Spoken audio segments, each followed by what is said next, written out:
Hi, I'm Rowella. My sister once laughed, "The patio's for failures." Mother pulled out the metal chair. "Sit where you belong, sweetheart." So I sat, silent, while they toasted their futures with my stolen inheritance. But the house, the company, the fortune they built on my quiet, all had my name underneath. When my helicopter landed and an $8 billion vote waited for me, their champagne never reached their lips. Before we dive in, what time are you listening, and where from? Drop a comment. I read every one. Dad's 70th birthday looked exactly the way my sister Gypsy promised on Instagram. Valet lines curling past palm trees, live jazz leaking from the terrace, and a red carpet photo wall stamped with our last name in gold. I parked 3 streets over, walked in alone, and prayed the security guard wouldn't recognize me as the family afterthought. 10 years since I'd shown my face, yet the house smelled the same. Gardenias, chlorine, and Mother's Chanel, a cocktail that once meant home. Gypsy spotted me first. Her hug felt like a wrestling hold dressed in silk. "Rowella, look at you, still rocking department store chic," she murmured near my ear, lipstick not smudging an inch. Before I could answer, she released me with a spin and waved to photographers. I slid into the background, inhaling, exhaling, reminding myself I had survived boardrooms far harsher than birthday galas. A staffer wearing a headset approached. "Are you Ms. Bundy?" I nodded. He handed me a stiff envelope. "Your mother asked me to give you your speech notes.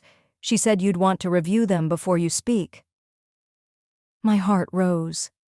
A speech meant I mattered, at least to Dad. I clutched the envelope like a relic, then followed the staffer toward the ballroom. Inside, chandeliers floated above linen-draped tables. Place cards glittered beside crystal chargers. As I searched for my name, Gypsy's voice poured through hidden speakers. "Family, friends, and future partners, thank you for coming." I stopped walking. On stage, she unfolded a sheet of paper that looked eerily familiar. My sheet. "Tonight," she continued, "I'll share the journey of our father's legacy." Applause thundered. I opened my envelope, blank pages, a silent prank. Mother stood near the stage, hands clasped, pride shining brighter than her pearls. A server brushed past. "Diet request for Ms. Bundy?" he asked Gypsy. She pointed at herself. "That's me." Then, turning to me with a sugar-coated grin, "Ro, we ordered you regular soda. You never could keep up with the no-sugar thing, right?" Laughter trickled from the front tables. My face warmed, but I forced a smile, smoothing the sleeves of my discounted silk dress.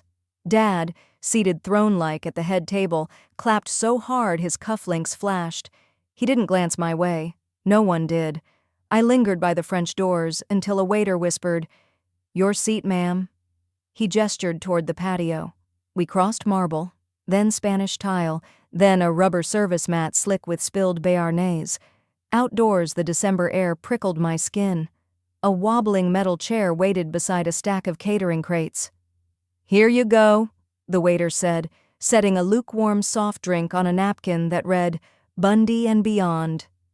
Beyond, indeed. As I sat, the chair creaked, a tired sound that echoed my 16-year-old self, the night Mother told me Stanford would be a safe distance to grow humility. I touched the chipped armrest, running a finger along its jagged edge, wondering how many forgotten guests had balanced on this same insult. Back inside, Gypsy raised my closing line, "Let us toast to the future we build together." And the room roared. My phone vibrated in my lap. A single text glowed, "Emergency vote in 60 minutes. They're moving against you. Do you have signal?" I looked through the glass at my sister soaking in applause, then at my mother nodding approval. Beyond them, Dad beamed under golden light, unaware I was outside with the dish carts. A second buzz. "If you can't log on, they'll steal the company by noon." My pulse steadied, strangely calm. I lifted the phone, angled it for service, and whispered to myself, "Let them believe I belong out here." The chair rattled again as I shifted, metal complaining under quiet resolve. As the patio lights flickered, Gypsy's voice carried through the French doors in one last surge of applause. I pretended to study the roses climbing the trellis while my phone continued to vibrate against my palm. The screen glowed with a name I trusted, Maxine Cho, outside director and the only person on our board who never cared about last names. Emergency vote, the text read. They're freezing your shares. 30 minutes. A cold band tightened around my ribs. I straightened in the flimsy chair, its metal legs scraping the stone as if protesting my sudden alertness. Somewhere inside, a jazz trio hit a minor chord, and someone popped a fresh bottle of champagne, its cork cutting the air like a warning shot. Maxine sent a second line. They think you're stuck on the West Coast. Prove them wrong. The message jolted me back to the woman I'd become, not the child still begging for a seat inside. 10 seconds later, I tapped out a reply. I'm on it. Then opened a secure app, scanning the feed of meeting prep messages already flying between board members in New York. 3 years earlier, I'd rented a dusty office above a midtown deli and co-founded Cypress Thermal, a climate tech outfit nobody believed would survive a single New York winter. Instead, we leapt from prototype to pilot plant in 15 months, and Wall Street christened us a future green unicorn.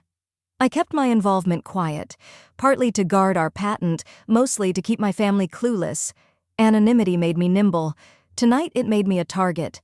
A fresh ping lit my screen. Vote call at 8:45 Eastern. 28 minutes.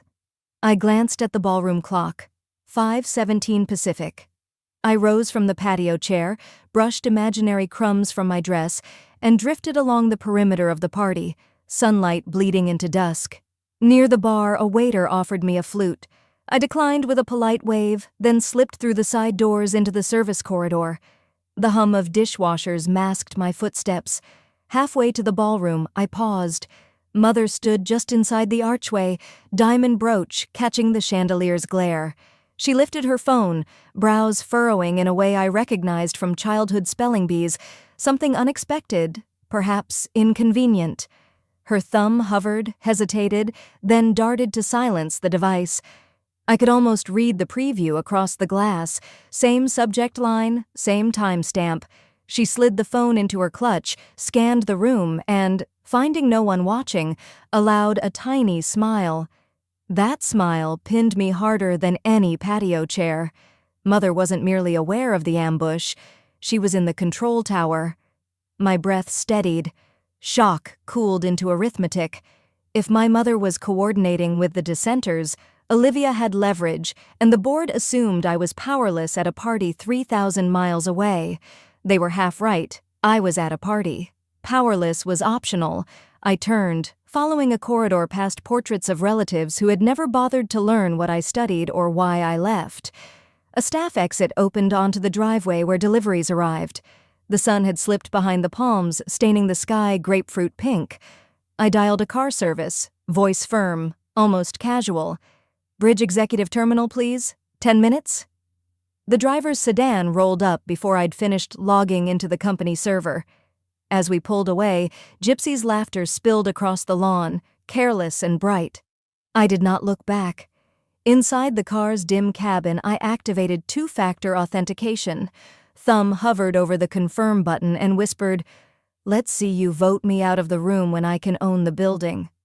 My heels clicked against the airport tarmac 13 minutes later, each strike echoing farther from the music fading behind me. Two worlds, splitting at the seam, one heel tap at a time. I didn't bother to circle the driveway. The moment the estate gates eased shut behind me, an SUV idled at the curb, hazard lights blinking. The driver, headset in place, leaned across. "Ms. Bundy?" I slid in, tugged the door tight, and he merged into twilight traffic before I'd fastened my belt. My phone showed 23 minutes until the emergency vote. The ride to the private terminal took 11. In that sliver of time, I scrolled through a decade of choices that had led me here, stopping on one photo, Grandpa Eli in his workshop, sleeves rolled, pressing a plain envelope into my 16-year-old hand. Mother called it worthless paper. I bankrolled a seed round with it instead, trading summer vacations for late-night code and ramen steam fogging second-hand monitors. When Cypress Thermal hit its first $1 million in grants, I let my co-founder pose for the press alone. Mystery money, headlines teased. Mother never looked up from her crossword. She believed what she could see. Labels, seating charts, applause. Tonight she would see a helicopter blot out her sky. Rotor wash greeted me at the tarmac. My pilot tapped a watch face that glowed red. Countdown synced to the boardroom clock. We lifted before I settled into the leather seat. Los Angeles unfurled, neon arteries pulsing toward the ocean, then dwindled beneath cloud. Strange, the quiet inside a helicopter. The blades roar outside, yet the cabin is a hush where intentions organize themselves. At 4,000 feet, I opened the satellite link. Faces stacked on the screen. Directors in midtown conference chairs, coffee steaming beside legal pads. The chairwoman, Diane Keller, cleared her throat. "We note the founder's absence," she announced. I waited, letting them believe their story. A vice president I barely recognized leaned in. Motion to reallocate Rowella Bundy's voting shares under Clause 17B, founder disengagement. My thumb unmuted. I object.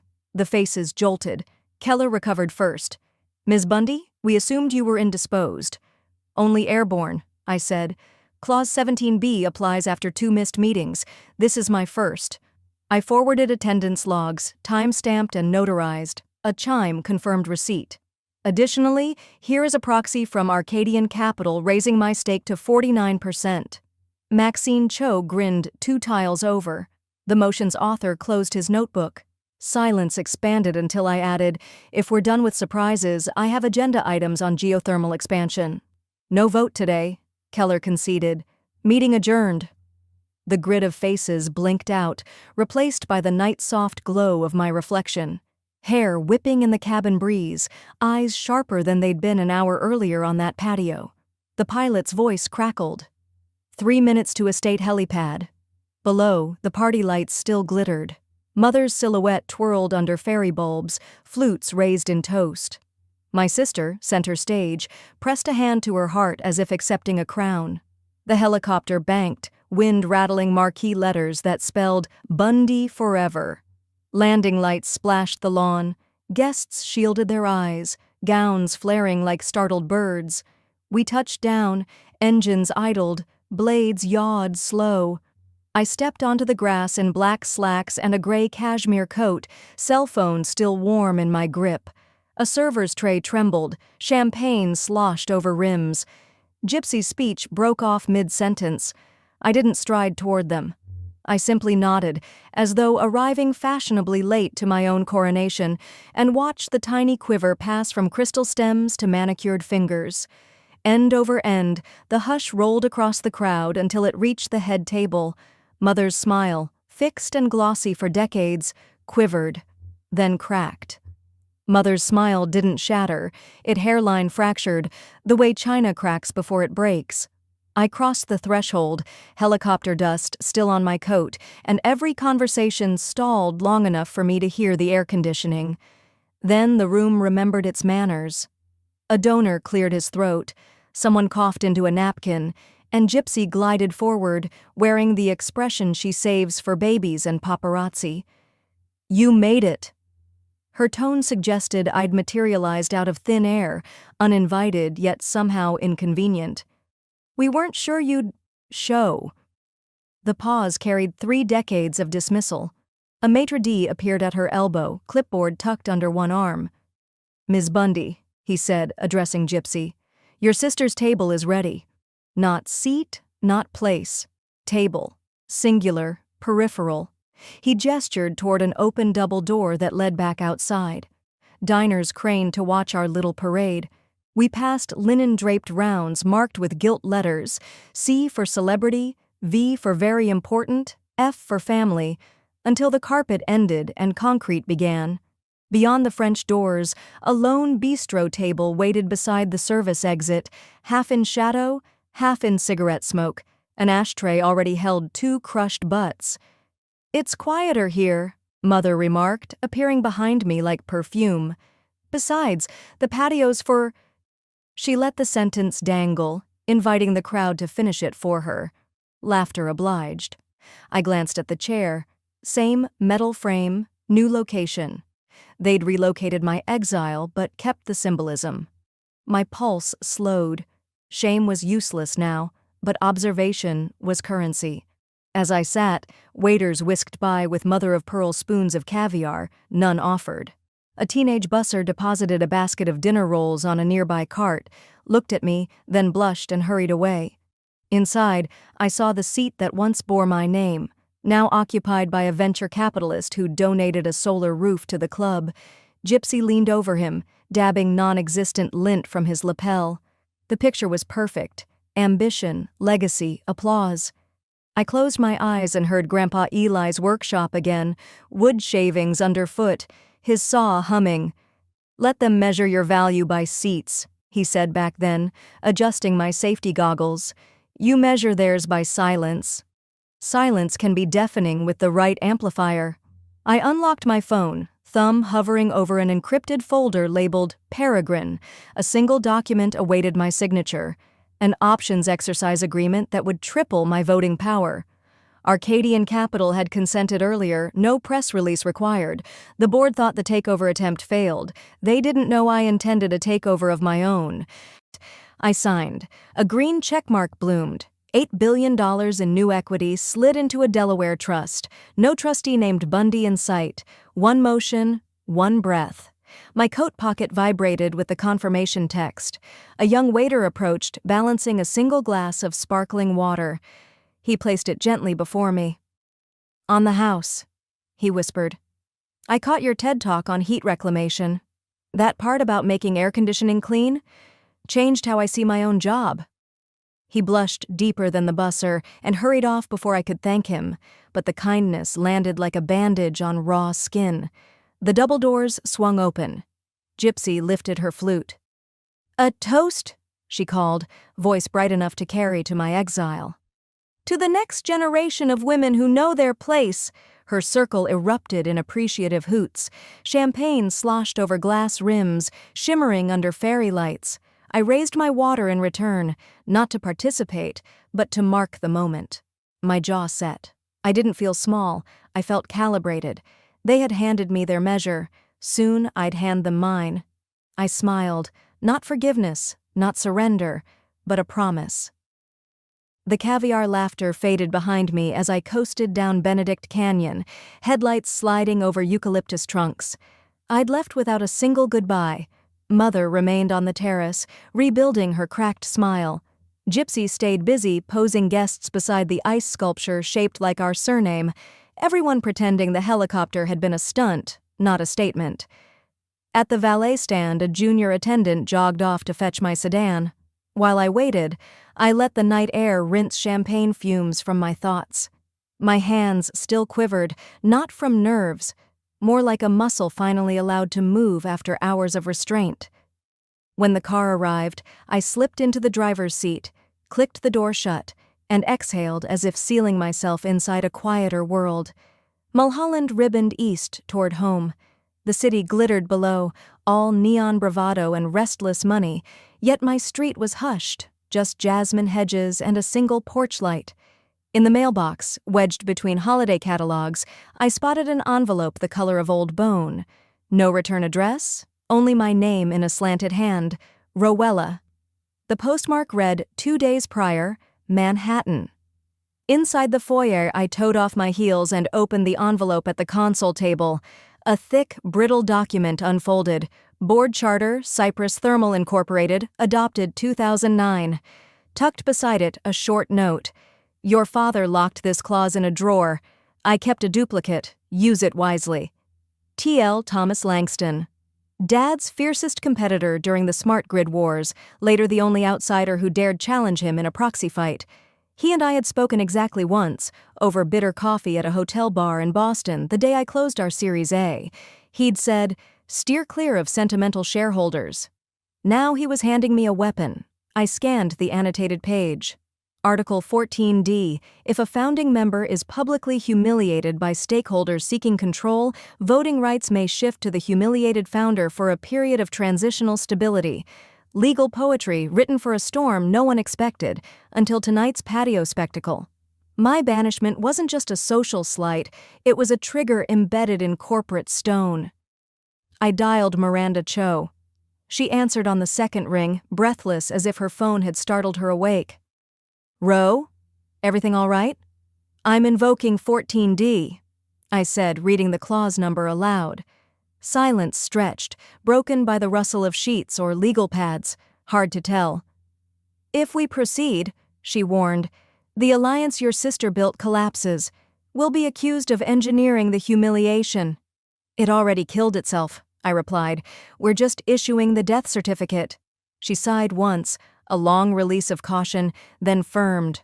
"I'll file before sunrise." While she worked, I brewed tea, letting steam fog the kitchen skylight. Somewhere beyond those panes, the same stars looked down on Gypsy giving interviews about family unity. Within an hour, Miranda's encrypted memo reached every major stakeholder. The subject line carried 5 words: transitional control, effective immediately. Voting tallies recalculated, my share rose to 51.3%. At 2:07 a.m., my inbox bloomed with outrage, uncles citing tradition, cousins invoking blood, a former fraternity brother begging for clarity. I archived them unread. A dynasty that never defended me didn't get a defense briefing. I powered down the laptop planning for 3 hours sleep, but the phone buzzed once more. No caller ID, just a number disconnected since the day Grandpa Eli's pacemaker stopped. The text contained 3 words. He'd be proud. Whether prank or miracle, it steadied me like his old carpenter's level, bubble-centered, purpose-aligned.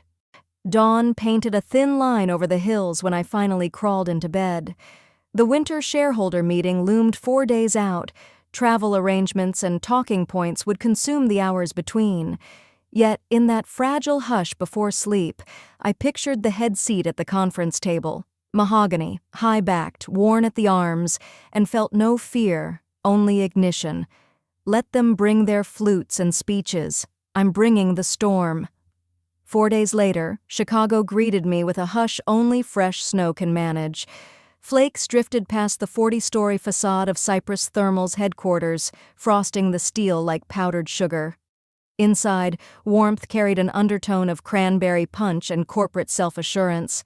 Security had no reason to stop me. My badge still opened every door.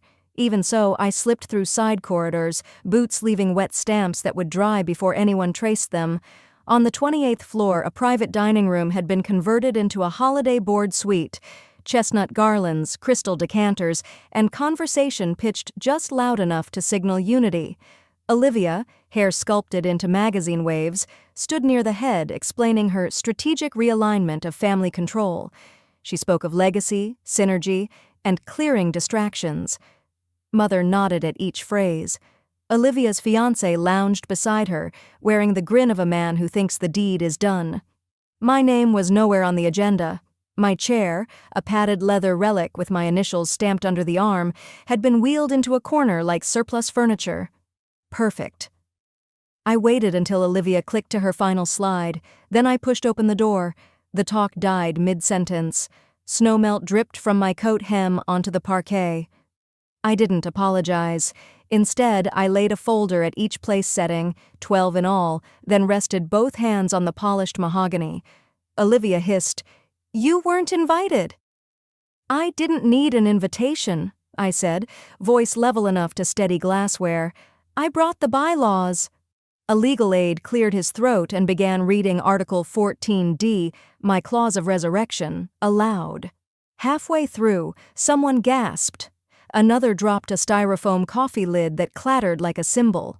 By the final line, public humiliation triggers automatic transfer of voting authority. Mother's posture wilted and Olivia's complexion blanched 3 shades toward the tablecloth. "You used this company to belittle a founder," I explained, sliding a photo of the patio chair across to the chairman. "That breach activates transitional control. Effective noon, I hold 51.3%. Olivia lunged for precedent, protocol, anything. "This is a stunt." Her fiancé added, "Borderline illegal."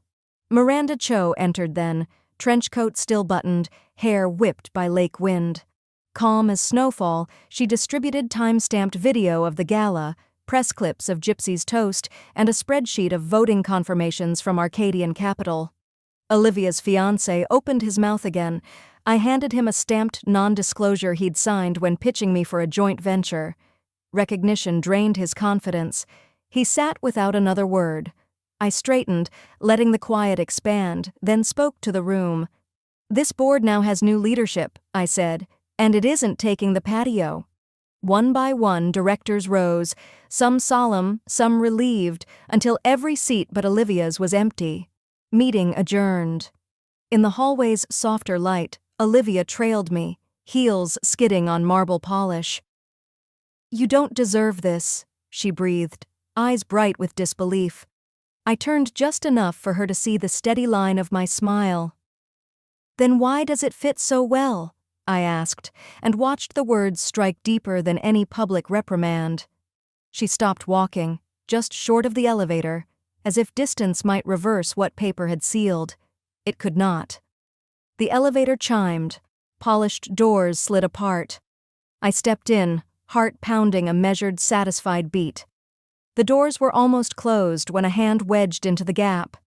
A reporter eased inside, wool coat, camera bag, breath fogging from the rush. In his grip rested a manila folder thick with intent. And that's when the reporter walked in, holding the one thing they forgot to bury. The elevator doors reopened before I could ask the stranger his name. Word must have traveled. Every director still milling in the conference suite turned as we stepped out together. Me in my snow-damp coat, him carrying a microphone clipped to his collar and a folder so swollen the clasp strained. He cleared his throat.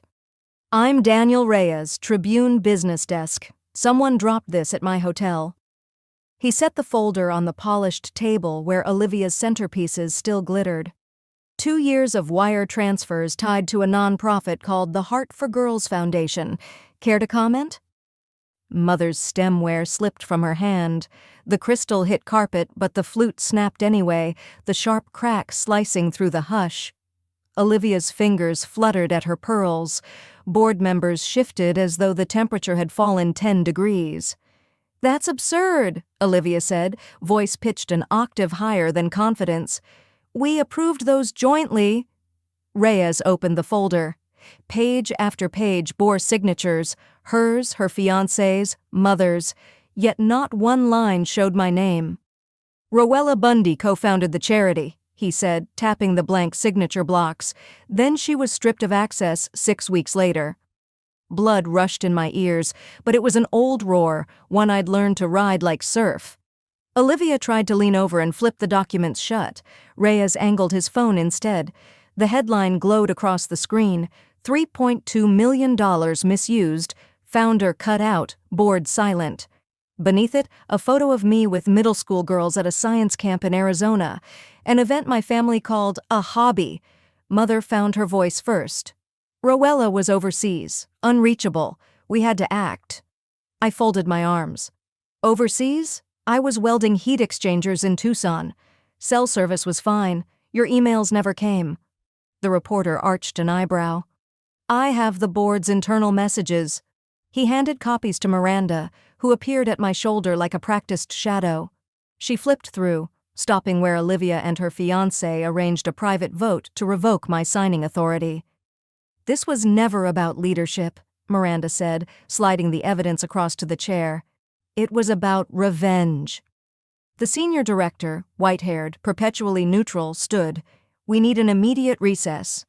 Within 5 minutes, the recessed board reconvened, this time without seasonal cocktails. A single motion flew around the table faster than holiday gossip. Suspend Olivia, terminate her fiancé's consulting contract, remove mother from the advisory board effective today. The votes landed like gavel blows, final, echoing. Olivia's knees buckled into her chair. Mother stared at the broken champagne flute, as if the stem might mend itself and history with it. Directors filed out, murmuring regrets they clearly didn't feel. Reyes, packing away his recorder, glanced at me. "You didn't have to scorch earth," he said softly. I met his gaze. "I didn't scorch anything. I just lit the truth." The room emptied until only carpet fibers remembered the footsteps. I walked toward the elevator again, the hush following like a cloak. Before the doors parted, fingers closed around my wrist. Olivia's, nails still manicured, knuckles white. Her whisper held something new. Not anger, not grievance, but fear wrapped in confession. Ro, you don't know everything. She made me. I stared at my sister, suddenly smaller, shoulders trembling beneath designer wool. Made you what? The elevator chimed. Doors slid open. Behind us, fluorescent lights buzzed in ceiling panels nobody ever noticed until a room fell silent enough to hear regret. Olivia's grip tightened as the elevator doors slid shut again, leaving us alone with our echoes. Her mascara had begun to smudge, not from tears, she wouldn't give me that satisfaction, but from the sheer strain of holding composure all afternoon. You think I did all this alone? The sentence slipped out on a ragged inhale. You were always the favorite, until Mom made sure you weren't. Favorite. The word ricocheted through a childhood photo reel, the day I was skipped from 6th grade graduation because one ceremony is enough for the family, the sudden push to leave for college a year early, the way Mother redirected Dad's questions about my classes to Olivia's extracurriculars. In the space of a breath, doubt cracked open old boxes I'd locked in the attic of memory. Explain, I said, not blinking. Olivia's shoulders sagged, as if the confession itself were a heavier coat than the wool draped over her arm. She made us compete for everything, grades, attention, even Dad's time. I just competed harder. Her voice fell to a whisper. When your name started appearing on grant proposals, she panicked, said you'd embarrass the family if you failed publicly. The elevator chimed. Someone had pressed the call button on another floor. I grabbed Olivia's sleeve, steering her into an adjacent stairwell before any curious executive could witness the unraveling. Fluorescent bulbs hummed overhead, harsh and honest. Proof? I demanded. She shook her head. Whether couldn't or wouldn't, I couldn't tell. But the seed was planted. That night, back in my hotel suite overlooking the frozen river, I opened the digital archive Miranda kept for worst-case scenarios, legal minutes, dormant trusts, every dusty ledger left by Dad's meticulous accountants. Page after page scrolled past until one footnote snagged my breath. Transfer trigger activated upon minor's relocation. Trustee, Eleanor Bundy. 17-year-old me had been a minor by a single month when Mother had sent me off to Stanford's Early Start summer program. She'd used that window to shift my entire inheritance into her custodianship. I called Miranda on video. She appeared wearing reading glasses, hair piled in a clip, surrounded by document stacks. I flagged that clause before, she said, tapping the screen, but I needed context. Looks like your father's original will was amended while you were away. Illegally, he never signed the revision. My lungs filled with something colder than the Chicago wind. What about the art collection Dad left me? Sold, Miranda answered, sliding another file into view. Auction receipts from when I was 19. The buyer? A holding company Mother controlled. The proceeds seeded Olivia's so-called bootstrap startup. So I wasn't forgotten, I murmured. I was erased. Near midnight, I let myself into Dad's old office downtown. The room smelled of cedar and machine oil. On his desk sat a framed photo, 10-year-old me perched on his workshop stool, grease on my cheeks, his hand steadying a half-built turbine model. I brushed a thumb across the glass. You tried, I whispered. I see that now. My phone pinged. Miranda again. We can file criminal and civil within 48 hours. Ironclad case. The idea of dragging Mother through court should have thrilled me. Instead, it tasted like reheated vengeance, filling but unsatisfying. Lawsuits happen in back rooms, I said. She depends on shadows. We'll do sunlight. Meaning? We're not suing, I decided, feeling resolve settle into my bones. We're publishing. Miranda's smile flickered, half concern, half admiration. Media strategy before legal strategy, bold. Truth wants witnesses, I replied. Let's give it all it needs. She promised embargoed files to every major outlet by dawn. I killed the call, then watched the city lights pulse along the river, each reflection a reminder that darkness only looks solid until something brighter arrives. I finally closed my eyes at 4, phone on silent. Even so, its vibration rattled the nightstand at 7 sharp. I squinted at the caller ID, Wall Street Journal. The Wall Street Journal reporter sounded half apologetic, half hungry. "Ms. Bundy, the story is live, but we'd like your perspective for the afternoon edition." I didn't need to open my laptop to know what he meant. Miranda had scheduled the embargo for 9 a.m. sharp. Still, I refreshed the homepage. Heiress erased, a billionaire's daughter was disinherited by her own mother.